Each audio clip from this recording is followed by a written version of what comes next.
ഹരിച്ചേട്ടാ, നമ്മുടെ രാജ്യത്തിൻ്റെ വടക്ക് പടിഞ്ഞാറൻ അതിർത്തിയോട് ചേർന്ന് ഒരു യുദ്ധസമാനമായ സാഹചര്യം ഉണ്ടായിരിക്കുക.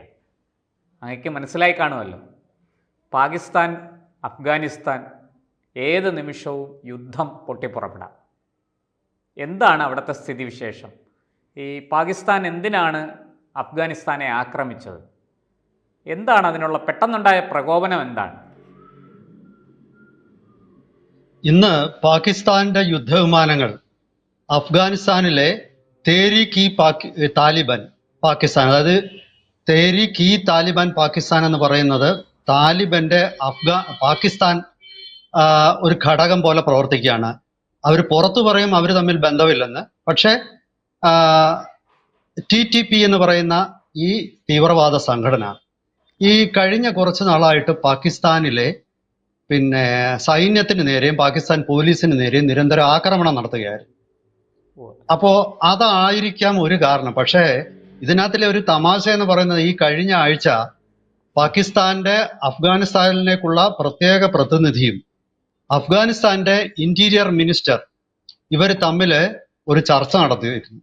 ഈ ചർച്ചയുടെ അടിസ്ഥാനത്തിൽ പാകിസ്ഥാനും അഫ്ഗാനിസ്ഥാനും തമ്മിലുള്ള സംഘർഷം കുറയ്ക്കാനുള്ള നടപടികളിലേക്ക് അവർ പോവുകയാണെന്നാണ് ആ ചർച്ചയ്ക്ക് ശേഷം ഈ ഇരു വിഭാഗങ്ങളും പ്രഖ്യാപിച്ചിരുന്നത്. പക്ഷെ ആ ചർച്ച കഴിഞ്ഞ് ഇപ്പോൾ ഒരു കുറച്ച് 3-4 ദിവസങ്ങൾക്കുള്ളിൽ തന്നെ പാകിസ്ഥാൻ വ്യോമസേന അഫ്ഗാനിസ്ഥാനിലെ ഈ തേരീഖ് ഇ താലിബാൻ പാകിസ്ഥാൻ TTP-യുടെ കേന്ദ്രങ്ങളെന്ന് കരുതപ്പെടുന്ന ചില സ്ഥലങ്ങളിൽ വ്യോമാക്രമണം, അതായത് ബോംബാക്രമണം നടത്തി. അതുപോലെ തന്നെ പാകിസ്ഥാനും മറ്റൊരു പരാതിയുണ്ട്. ഈ ബലൂചിസ്ഥാൻ തീവ്രവാദികളെ അഫ്ഗാനിസ്ഥാനിൽ ഒളിച്ചു താമസിക്കാൻ താലിബാൻ അനുവദിക്കുന്നു എന്നൊരു പരാതിയും പാകിസ്ഥാന് കുറച്ചു നാളായിട്ടുണ്ട്. ഈ 2 കാരണങ്ങളാലാണ് അവിടെ ഇപ്പോൾ ഉടനടി ഈ ആക്രമണം നടത്തിയത് എന്ന് കരുതപ്പെടുന്നു. ഇതാണ് അതിന്റെ കാരണം. പിന്നീട് ദീർഘനാളായി പാകിസ്ഥാനും അഫ്ഗാനിസ്ഥാനും തമ്മിൽ പുകയുന്ന ചില വിഷയങ്ങളുണ്ട്. അതും ഇതിനൊരു കാരണമാണെന്നാണ് പാകിസ്ഥാനിലെ ഡോൺ ദിനപത്രം ഇതിനെക്കുറിച്ച് എഴുതിയിരിക്കുന്നത്.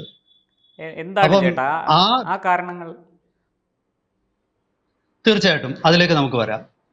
അതായത് നിങ്ങൾ മനസ്സിലാക്കേണ്ട ഒരു കാര്യം എന്ന് പറയുന്നത്, അഫ്ഗാനിസ്ഥാന് ഒരു ലാൻഡ് ലോക്ക്ഡ് കൺട്രിയാണ്. അതായത് അഫ്ഗാനിസ്ഥാന് സ്വന്തമായി തുറമുഖങ്ങളില്ല.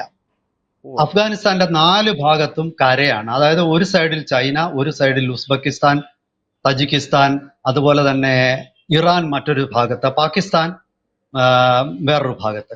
അപ്പൊ ഇങ്ങനെ ഒരു ലാൻഡ് ലോക്ക്ഡ് കൺട്രിയാണ്.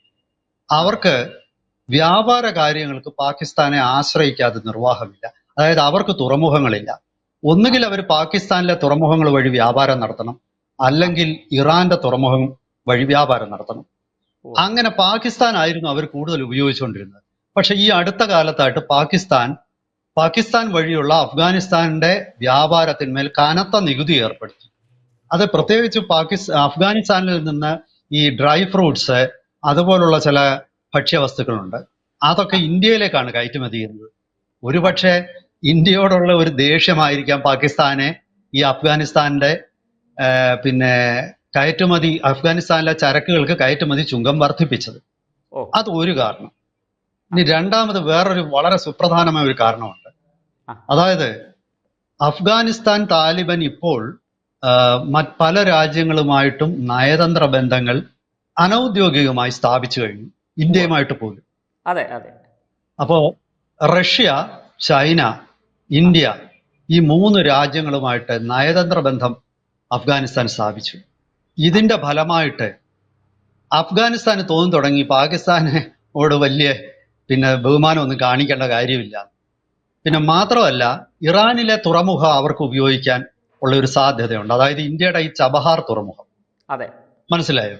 അപ്പോ അത് കൂടാതെ മറ്റൊരു വിഷയം എന്ന് പറയുന്നത്, ഇപ്പൊ ഇന്ത്യ അഫ്ഗാനിസ്ഥാനുമായിട്ട് ഒരു കോറിഡോർ, അതായത് മധ്യ ഏഷ്യയിലേക്കുള്ള വ്യാപാരം നടത്താനായിട്ടുള്ള ഒരു റൂട്ട് അഫ്ഗാനിസ്ഥാൻ വഴി തുറക്കുകയാണ്.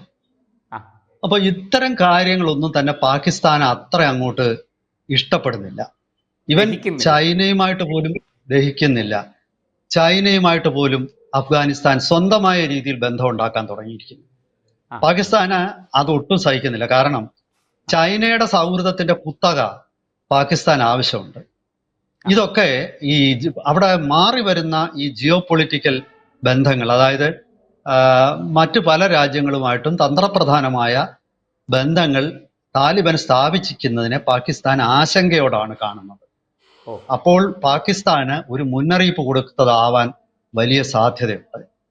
പിന്നീട് ഈ 2022 മുതൽ ഈ TTP എന്ന് പറയുന്ന Tehreek Taliban Pakistan north west front, പഴയ നോർത്ത് വെസ്റ്റ് ഫ്രോണ്ടിയർ പ്രോവിൻസ്, അതായത് ഇപ്പോൾ അതിന് പിന്നെ പ്രോവിൻസിന്റെ പേര് ഖൈബർ പഖ്തൂൺവ എന്നാണ്. അവിടെ പത്താൻ വംശജർ ഖൈബർ പഖ്തൂൺവ നിങ്ങൾ കേട്ടിട്ടുണ്ടാവും. ഖൈബർ ചുരം, അതായത് പിന്നെ പഴയ കാലത്ത് പാകിസ്ഥാൻ ഇന്ത്യ ആയിരുന്ന വിഭജനത്തിന് മുമ്പുള്ള കാലത്ത് അഫ്ഗാനിസ്ഥാനിലേക്ക് നമ്മൾ പോകുന്നത് ഖൈബർ ചുരം വഴിയാണ്. ഈ ചുരം വഴിയാണ്. ഖൈബർ പാസ് എന്ന് ഇംഗ്ലീഷിൽ പറയും. അപ്പൊ ആ പിന്നെ ഖൈബർ പഖ്തൂൺവ എന്ന് പറയുന്ന നോർത്ത് വെസ്റ്റ് ഫ്രോണ്ടിയർ പ്രോവിൻസിൽ TTPക്ക് വലിയ സ്വാധീനമുണ്ട്. അവിടുത്തെ പഠാൻ വംശജർ പറയുന്നത് ഇത് സ്വതന്ത്രമായ ഒരു പഠാണികളുടെ ഒരു രാഷ്ട്രം അവിടെ വരണം, അല്ലെങ്കിൽ അത് അഫ്ഗാനിസ്ഥാനോട് കൂട്ടിച്ചേർക്കണമെന്നാണ്. നമ്മൾ മനസ്സിലാക്കേണ്ടത് ഈ താലിബാൻ എന്ന് പറയുന്നത് പഥാൻ വംശജരുടെ ഭൂരിപക്ഷമുള്ള ഒരു മിലിഷ്യയാണ്, അല്ല ഒരു തീവ്രവാദ സംഘടനയാണ്. അവർക്ക് വേറെ ആരും അവരെടുക്കില്ല. പണ്ട് നമ്മുടെ നാട്ടിൽ ഒരു തെറ്റിദ്ധാരണ വന്നായിരുന്നു, കുറെ മലയാളികൾ പിന്നെ താലിബാനിൽ ചേർന്ന്. യഥാർത്ഥത്തിൽ ആ മലയാളികള് ഈ താലിബാൻ കാബൂൾ പിടിച്ചെടുത്തപ്പോൾ മലയാളത്തിൽ സംസാരിക്കുന്ന ചില വീഡിയോ വന്നു. അത് താലിബാൻ അല്ലായിരുന്നു, അത് അൽ-ഖ്വയ്ദ ഓഫ് പിന്നെ സൗത്ത് ഏഷ്യൻ ഇന്ത്യ എന്ന് പറയുന്ന AQIS, മനസ്സിലായോ? അതായത് ഇന്ത്യക്ക് വേണ്ടി ഇന്ത്യയെ അട്ടിമറിക്കാൻ ഉണ്ടാക്കിയ അൽ-ഖ്വയ്ദയുണ്ട്. ആ അൽ-ഖ്വയ്ദയിലായിരുന്നു മലയാളികൾ ഉൾപ്പെട്ടവർ ഉണ്ടായിരുന്നത്. പക്ഷെ താലിബാൻ ഒരു വംശീയ തീവ്രവാദ സംഘടനയാണ്. അതില് അവര് പിന്നെ പത്താനുകളല്ലാത്തവരെ ആരെയും അവര് ഉൾക്കൊള്ളത്തില്ല. അപ്പൊ അവരുടെ ഒരു സ്വാധീനം നോർത്ത് വെസ്റ്റ്, അതായത് ഈ പഴയ നോർത്ത് വെസ്റ്റ് ഫ്രോണ്ടിയർ പ്രോവിൻസ്, അതായത് ഇപ്പോഴത്തെ ഖൈബർ പഖ്തൂൺവയിൽ ആ സ്വാധീനം നിലനിൽക്കുന്നുണ്ട്. ഇത് പാകിസ്ഥാൻ ഒട്ടും രുചിക്കുന്നില്ല. കാരണം അവിടെ പലപ്പോഴും പാകിസ്ഥാൻ സൈന്യത്തിന് സ്വതന്ത്രമായി പ്രവർത്തിക്കാൻ പോലും ബുദ്ധിമുട്ടുണ്ട്. സൈന്യത്തിന് മേൽ പല വലിയ ഭീകരാക്രമണങ്ങൾ നടന്നിട്ടുണ്ട് അവിടെ. ഇതൊക്കെ കാരണമായിരിക്കണം. പിന്നെ മറ്റൊരു പ്രധാനപ്പെട്ട കാരണമുണ്ട്, അത് ഈ ചോദിച്ചോളൂ. ഞാൻ മറ്റൊരു പ്രധാനപ്പെട്ട കാര്യം എൻ്റെ ശ്രദ്ധയിൽ വന്നത് അങ്ങയോട് ചോദിക്കാവുന്നതായിരുന്നു. ഈ അഫ്ഗാനിസ്ഥാനിൽ പോപ്പി കൃഷി വളരെ വ്യാപകമാണെന്നും അതിൽ നിന്ന് ഒരു മയക്കുമരുന്ന്, അതിൻ്റെ പേര് നമുക്ക് പറയുന്നതിന് ബുദ്ധിമുട്ടുണ്ട്, ഈ നമ്മുടെ ഇത്തരം ഇതിൽ അത് പറയാൻ പാടില്ല എന്നാണ് യൂട്യൂബ് നിയമം. അപ്പോൾ അത്തരം മയക്കുമരുന്നുകളും മറ്റുമൊക്കെ ഈ പാകിസ്ഥാൻ തുറമുഖം വഴിയാണ് കടത്തിയിരുന്നത്. അതിന് ഈ പാകിസ്ഥാൻ സൈന്യവും ഒക്കെ ഒത്താശ ചെയ്തിരുന്നു. ഇപ്പോൾ അത് വലിയ തോതിൽ അതിനൊക്കെ ഇടിവുണ്ടായിരിക്കുകയാണ്.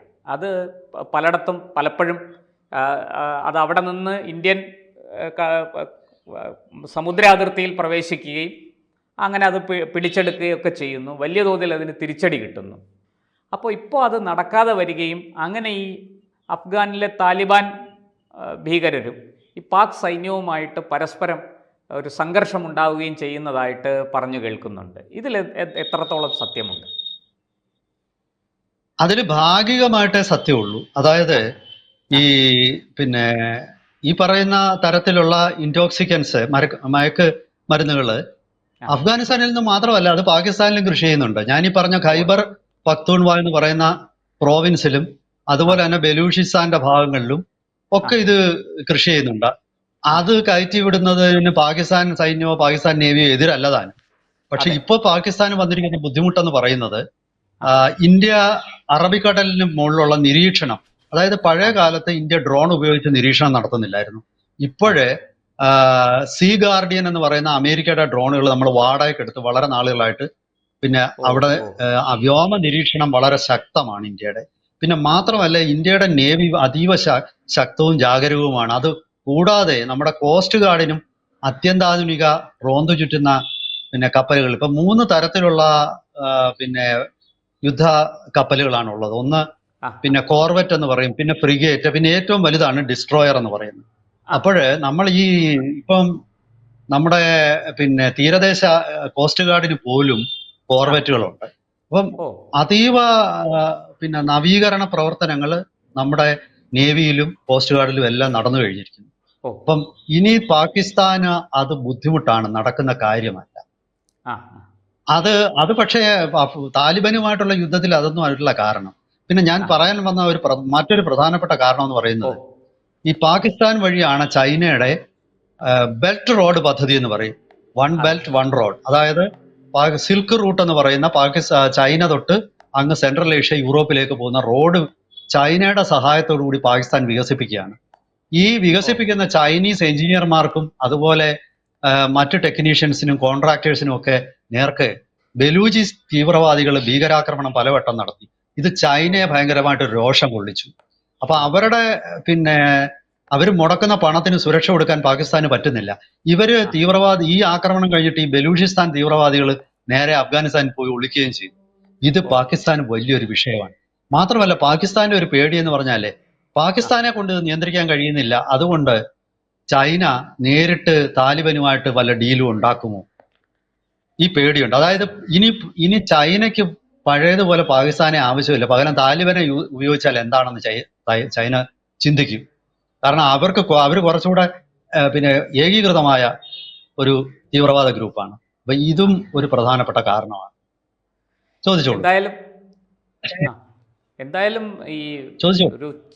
ഒരു പാക് അഫ്ഗാൻ യുദ്ധ ഭീതി ആ പ്രദേശത്ത് നിലനിൽക്കുന്നുണ്ട്.